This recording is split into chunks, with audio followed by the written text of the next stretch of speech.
the next question was in relation to that it was a little bit unfair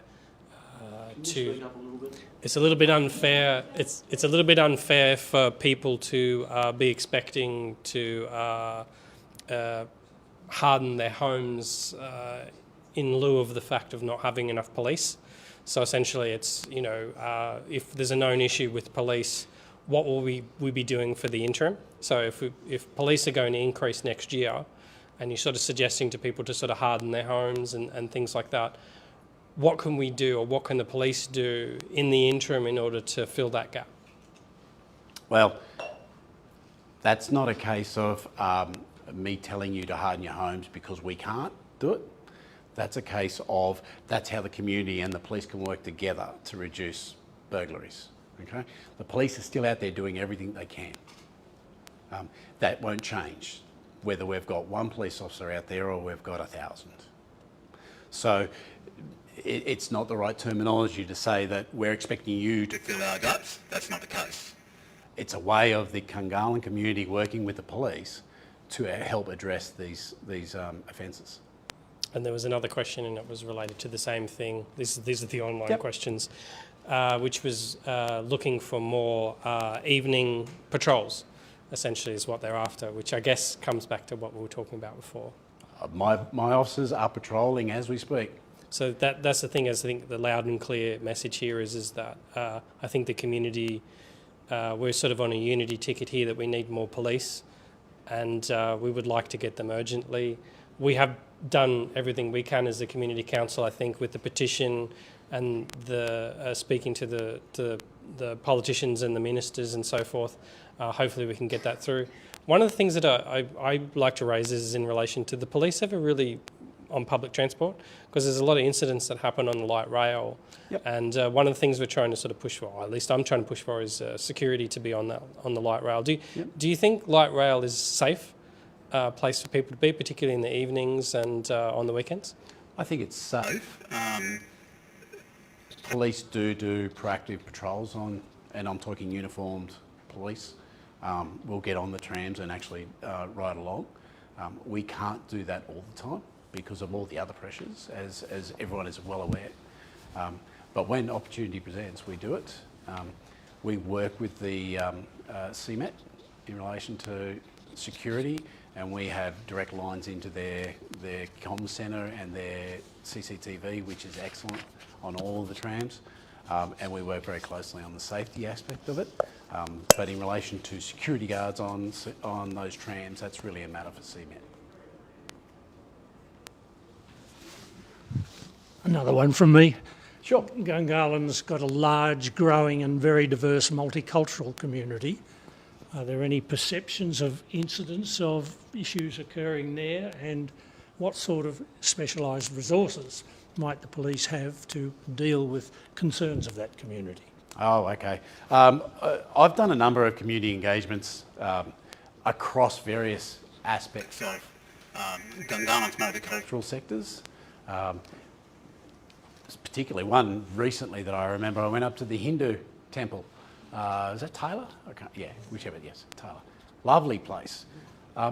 And curiously, as a side note, that Hindu temple runs lots of kids' activities, lots of them.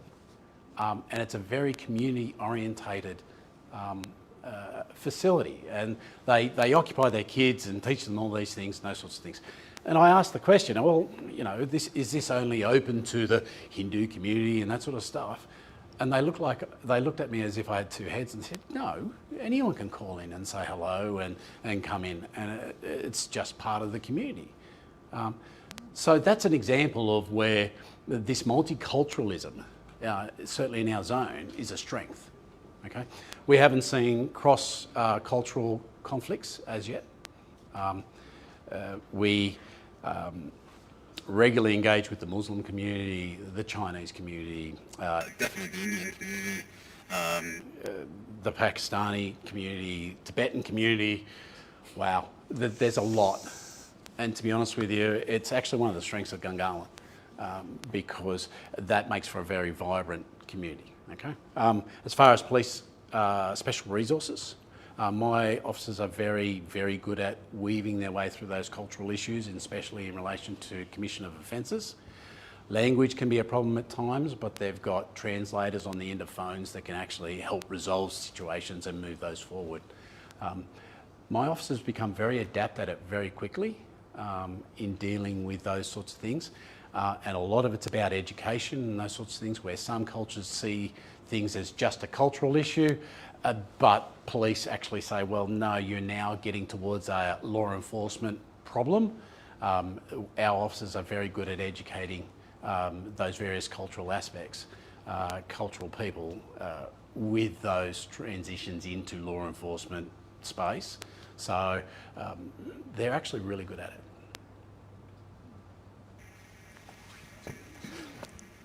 A lot of the discussion tonight has obviously been centred on the police and what the police can do. And as we know, there's only so much that they can do, and a lot of it comes back to other organisations. And I'd like to broaden the conversation a little bit. And given the fact that the Gungahlin Community Council have called this meeting tonight, and I know that the Gungahlin Community Council have a strong interest in the area, I'd like to ask the Gungahlin Community Council what initiatives you would like to see in the area, what initiatives you guys are following, and how we can help you in addition to helping the police. We can respond to that one. I'm not sure, thanks for your question, but I'm not sure whether you listened to when I said to help the police. Like 2 years back, we worked together with the police and brought up a petition to address their issues, which wasn't addressed by the government. So we triggered that petition, and because of the petition, I think, as Nigel said, their condition kind of improved and they're getting some kind of additional resourcing. So we've been working together, and we have a huge interest in the safety of the community, and we understand and appreciate the police and what they're doing, and that's why we had to do that petition to support them. So we're always there for them. But also we want to see the other side of the community, what the community wants to, what their expectation from the government and from the police, and that's what I think tonight's forum is about, what the community's concerns are, how we can address, and it's good to have that conversation. And in one more thing I want to add to this one as well, like everything has a root cause problem, right? If you're not addressing the root cause issue, it could be drugs, it could be employment, unemployment, it could be the youth infrastructure is not available here. So I'm actually interested in the root cause problem so that you can avoid all these issues altogether, because we see most of the crime, at least on the Facebook that I can see, it's mostly young people. So how do you make them to engage in a different activity rather than these kind of activities? Is there any entertainment provision available in Gungahlin? Is there the drug problem? There's some of the things we need to call spade a spade. If you're gonna hide in the bush and then try to pretend like that issue got nothing to do with this one, then we are, we have to blame ourselves. Are there So, any initiatives that you can see in the area to assist those kids, to prevent them from getting into a life of crime? yeah, I think that's what we are calling for, those youth centres and indoor sports centres, which we don't have in Gungahlin. We don't have those infrastructure.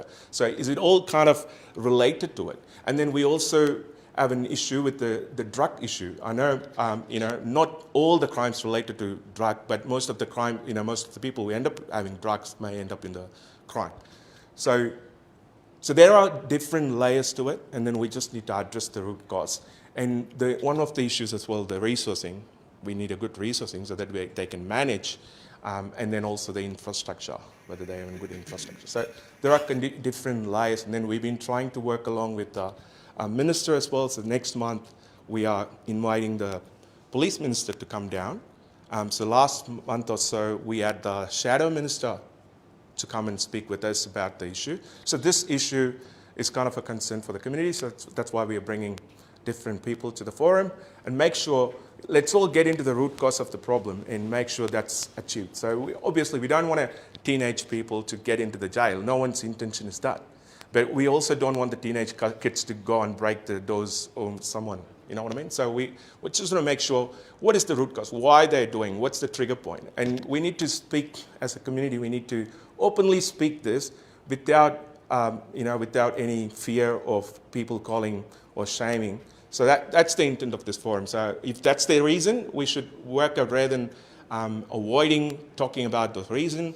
Rather, we address, okay, this is the reason. So what are the things we need to do? Okay, what are the help available to support those people? So that's the angle, and that's why we've been actively involved as well. So we do have some questions. Yeah, just have some more questions. Yeah. We will probably wrap up as well quickly, because I know We do try and cover the questions because not everybody can be here, and we do try and be as fair as we can to people that for whatever reason can't be here tonight. Sorry, we try and be as fair as we can to get questions online so that we can make sure that everybody can contribute to the conversation. And so there's a question here in relation to cars essentially on Gungahlin Drive. So a lot of people are talking about, specifically they're talking about tradies that are tailgating on Gungahlin Drive, and so essentially they're asking what more could be done about that specific issue. You're dead right. Any traffic offending is something that really causes us concern, regardless of who in the community is doing it. Gungahlin Drive is regularly targeted. The Gungahlin Drive is regularly targeted. Horse Park Drive, that's one of my favourite hunting areas, that's regularly targeted. And one of the things that I always tell people is when I'm driving around in the police car, everyone's doing 5Ks under the speed limit. When I go home, they're trying to kill me. So, look, we are very focused on traffic, to be honest with you.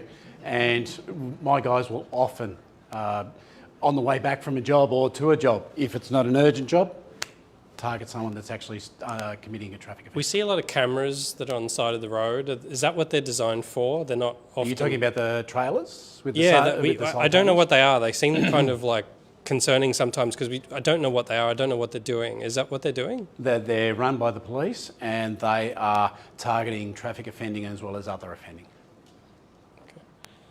Okay. There was a last question here. There was a news report on ABC TV today reporting on the rise of the number of thefts from stores and lack of response from police specifically. How can the community deal with this specific situation? This goes back to our online reporting that's now occurring, and I know retail thefts are, from my memory, part of that as well. So the reporting of it is part of it. We do a lot of proactive patrols through particularly the Gungahlin marketplace, but also those suburban-based shopping centres like your Amaroos and so on and so forth. It then comes down to luck, but also engagement with the business owners as well, and providing them avenues for reporting these crimes and actually similarly hardening their shop to make it harder for them to be victims of retail theft.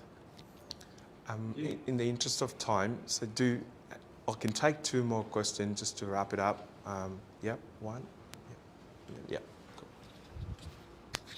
Hello, mine's not a question, just a comment about the way you can submit the videos of the car offences at least. I mean, that's a great thing. And I know you guys released a video or a couple which showed offences and then what people got charged with. So it's good to see that circle of feedback, that's really positive, that it's actually happening and it's worthwhile. Absolutely. So I just wanted to make that comment. It's, to be honest with you, it's one of the best facilities I've seen. So I encourage everyone to just go exploring it, even if you want to just know how to do it. Go to that online reporting portal. Yes, young man. Hello, my name's Dimitri, 25-year-old young man. I've just been thinking quite regularly, because I'm a regular transport user. I'm just more thinking about when it's peak time during traffic and, there's a lot of congestion and things like that. How do police get a priority call 1 to whatever? How do you guys manage during traffic to get to those priorities? Yes. Good question. You'll often see, well, actually not often, at times you'll see police weaving through traffic with lights and sirens going. We reserve, that's not done willy-nilly, that's actually done, it's done in serious situations. So you will, when you see that there is something going on that warrants that police officer to not only break the law, but to get to somewhere quickly, okay? So we will use lights and sirens and that sort of stuff. We do have traffic exemptions from the traffic laws in certain circumstances. But from a police perspective, it's not something fun to do. That's not it. It's literally we've been called to a job where any scenario which is serious is actually underway. So we do that quite regularly across ACT. Unfortunately, it's because of a serious situation. I think probably we have to call it here. Thank you so much, Nigel, as a community, as a Gungahlin Community Council as well. We really appreciate what you and your team does for the region. So thank you so much, and keep doing what you guys do as the best thing. No worries. Can I wrap up with just a couple of points? Sure. My job and the job of my officers is to keep you safe as best as we humanly possibly can. We've talked about resources, we've talked about the station, we've talked about youth crime, burglaries, which I'm particularly concerned about. Our president of the Neighbourhood Watch up the back here has come out with some excellent questions, as well as my new employee, the lady down here in the apartment. But please understand the police are there to advocate for you. Right. Our job is to protect you when you can't protect yourselves. And that could be for any number of reasons. And I have officers on duty tonight who are doing exactly that. It may interest you to know I have a new person in station tonight. It's his very first shift ever. And I was watching him from my office, and he's there, and all the other officers are doing their thing, getting ready to go out on the road and those sorts of things. They're all just in robot mode before they get out there, right? They're just doing what they normally do. He's moving the keyboard here, and he's just touching the mouse there, and he's fixing his bulletproof vest, those sorts of things. He's nervous, but he's willing to step into that car and go and protect the Gungahlin community. And that's what every one of my officers do. So thank you for having me. I'm encouraged to see so much Gungahlin interest. Feel free to drop into the station at any time. We have lovely people on the front office there.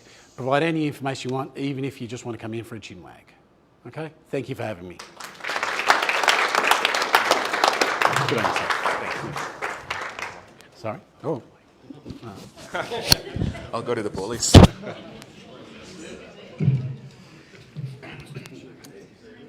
Thank you so much, Nigel. That was great. We come to the next one, which is kind of a Gungahlin Community Council survey that we do probably every now and then.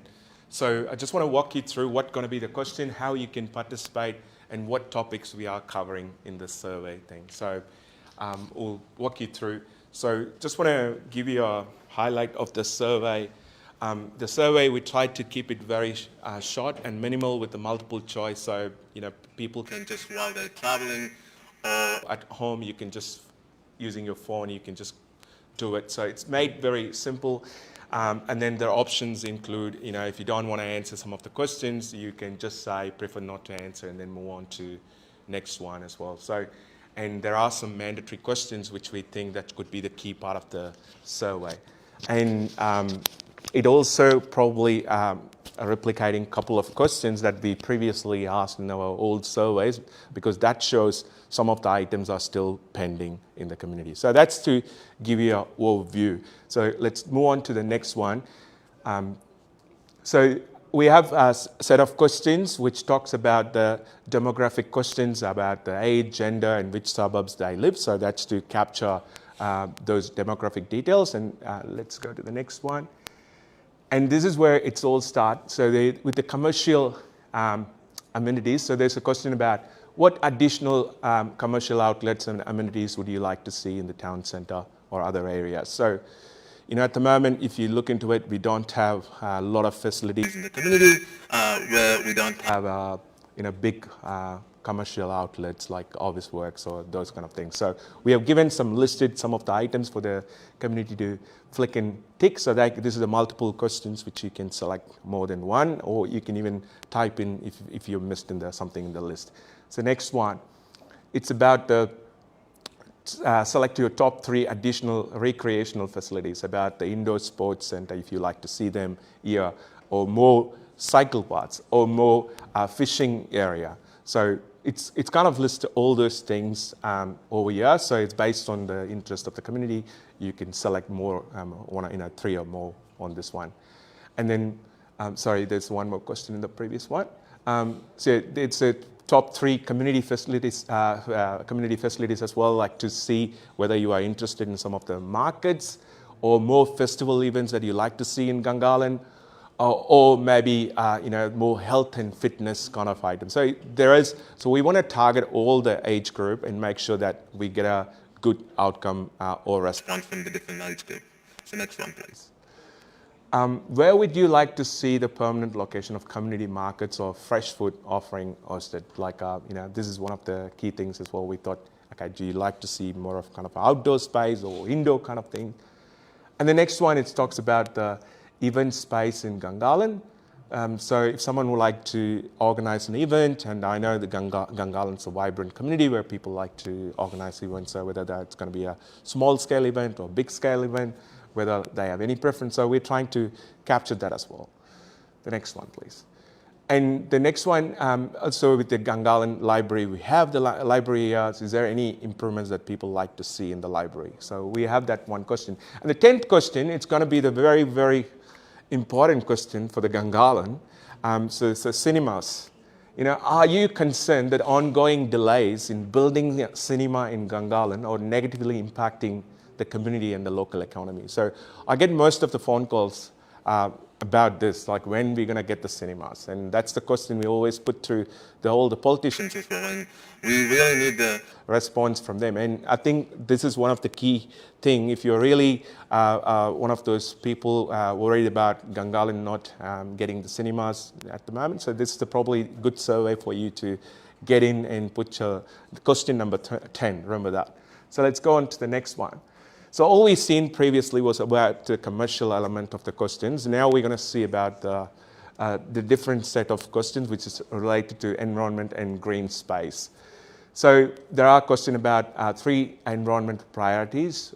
It includes like better maintenance of nature strip, increase tree plantings, and even the container deposit scheme collection points. So we tried to cover all the sectors. And if you miss something, don't worry. There's an option to other, so you can specify what you want to type. And the question 12 is kind of a green space rating. So you can actually rate the question. So it can like a star rating. So you can put 1, 2, 3, or 4, and 5.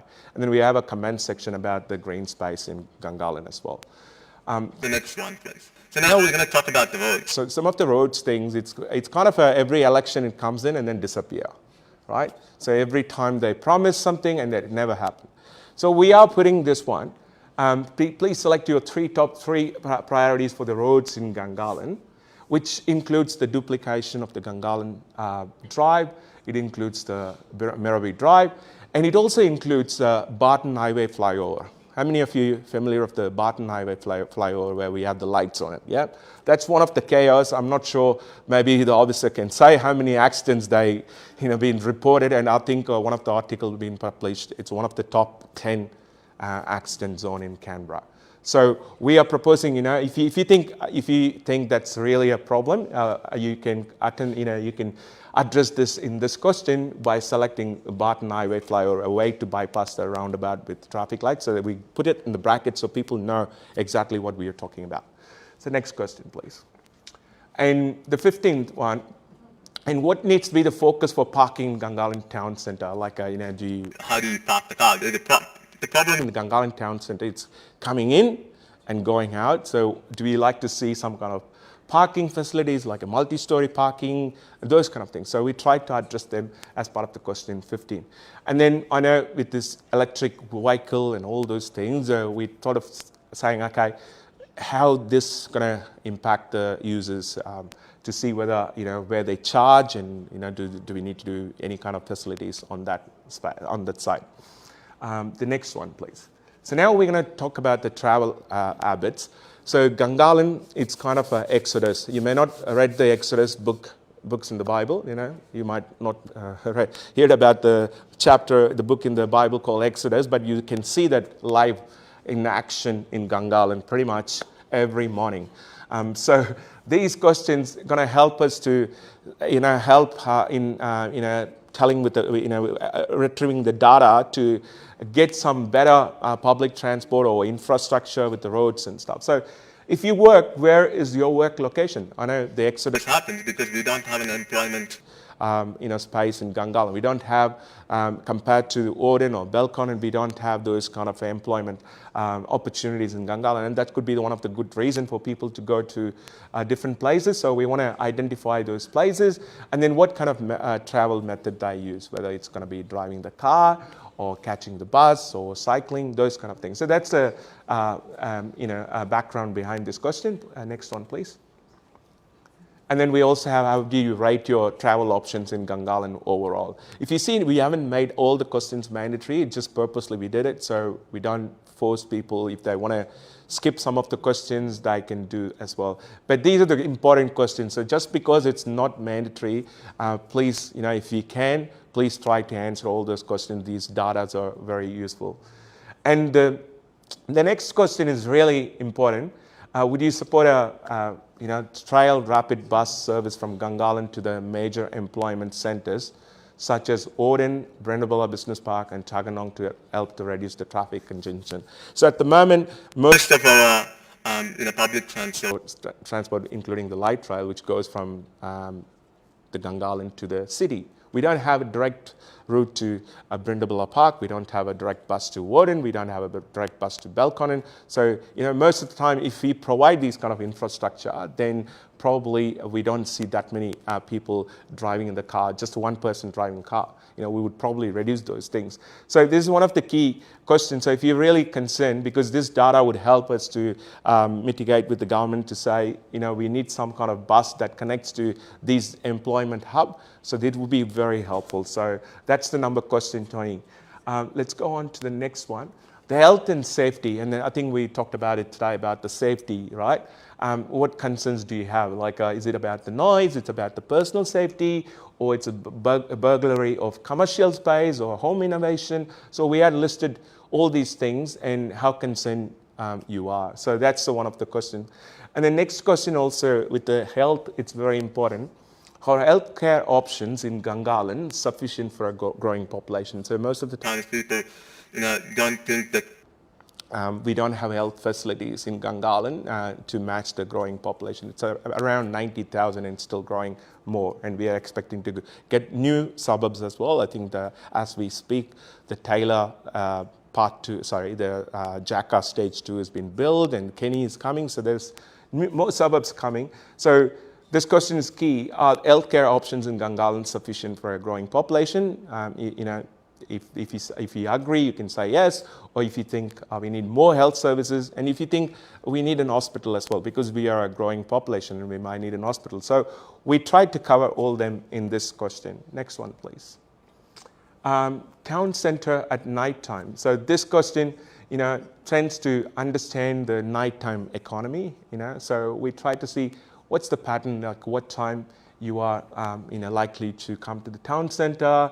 Do you feel kind of, what's reason that brings you to the town centre? And what are the options what are the facilities you are looking? So look such as restaurant, entertainment, bars, clubs, and those kind of things. So that's what we want to cover to see whether there's an opportunity for the nighttime economy in Gungahlin. Next one, please.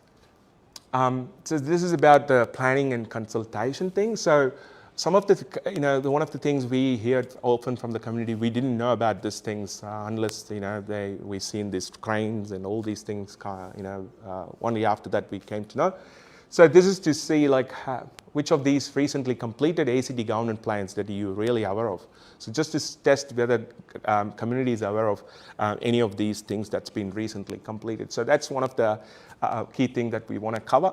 And then we also, number 27, and then we say, we want to capture this one because it's a very important question. Do you think ACT government should adopt more targeted strategies to attract business in Gungahlin? Because at the moment we don't, as I said about the exodus, that reason beginning the exodus is we don't have that kind of a, economical growth in Gungahlin or employment opportunity. So we're thinking, okay, maybe ACT government, is it need to do some kind of strategical move to increase those ones? And then we also, the last question, would you support more community consultation for major infrastructure projects as well? So I tried to, the way, we tried to do was make it very crisp and, well, we're not going into the details, but we get enough information so that we can produce the quality data. And that's the end of the survey. And ta-da, we are launching the survey now, and it's available online as we speak, and you are the lucky winners to see it live in action. So this is the survey. So sorry, can you go back? Yeah, so I just want to make sure that, I don't want to keep you guys for longer because we had a good session. So we'll see whether when it comes back, yeah, there you go. So if you have the phone, the smartphone, so you can take a picture and then that takes you to the survey, and please, share it online with your friends and families, and I think it's a key thing. It tries to address a lot of the key issues that we've been trying to deal with in Gungahlin. So it is a critical data that we'd like to capture. So please, if you're a part of any of the groups or anywhere in the social media, or even at your work, try to get the people to do this survey, especially who are in Gungahlin. So that's the survey. We are aiming to probably in July we might close it. So we'll come back with the date of closing when that's going to be closed. But we will give you enough time. But don't think it's we can. So the mentality is usually when you think the target dates are a bit delayed, then you always tend to postpone. Don't do that. Try to do it whenever you have time to do it. But that's about the survey. Thank you so much. A couple of points. Yeah, yep. Are you going to publicise that? And yeah. Secondly, what do you do with the results? We will produce the data, and then we will put a document to ACT government to say these are the things that we need as a community, and we'll also engage with the local MLAs, and hopefully they go and do some work for us. Yeah, that's the plan. So I also want to give us a quick update on what's happening around from Suburban Land Agency. So I'll just walk you through quickly before we leave. So I got this rundown from Suburban Land Agency. So they, with the Jacka suburbs, they're saying there's a steady rate of sales and continued interest from the buyers and builders. They sold around 60 blocks in last 6 months, and they have got around 90 blocks left. They also mention about the Moncrief shops. The sales tender process for the Moncrief Group Centre is currently being finalised, with an announcement expected prior to 30th of June 2025. So if you're around that region, it's a good news. Finally, there's some progress on that one. And we're also getting a Suburban Land Agency for the next meeting, so they would come and do a presentation on the other works as well. So that's a kind of highlights from what I got from them. So other than that, I think we're all done for tonight. Thank you so much for coming down. Do you have a question? Do you always have your meetings on the second Wednesday of the month? We aim to do it. Yeah, that's right. And are they always held here? Yeah. I thought last month they were at Gungahlin Lakes. Could be a different group. I don't know. Oh, well, I thought it was the Community Council. And Yeah. just another thing, do you still produce gun smoke? We are looking to do it, but it does take a lot of time. So some of the times people don't realize we are just the volunteers, and it takes a lot of time. So We are looking to do one at least this year, so we will keep you guys updated. And if you're, as a community, if you are interested in helping us in any way, please, Ralitza would be a good contact person for the newsletters and magazines, so you can touch base with So them. where do we get the information about what the community council is doing? On Facebook? You can on Facebook, or you can subscribe to our newsletter. Okay. All right. Sorry. Sorry, just lastly, Yeah. Sorry to go back to the police thing with Nigel, but and not to compete with your survey, but I have started and commenced a campaign with a survey of the whole of Gungahlin about community safety.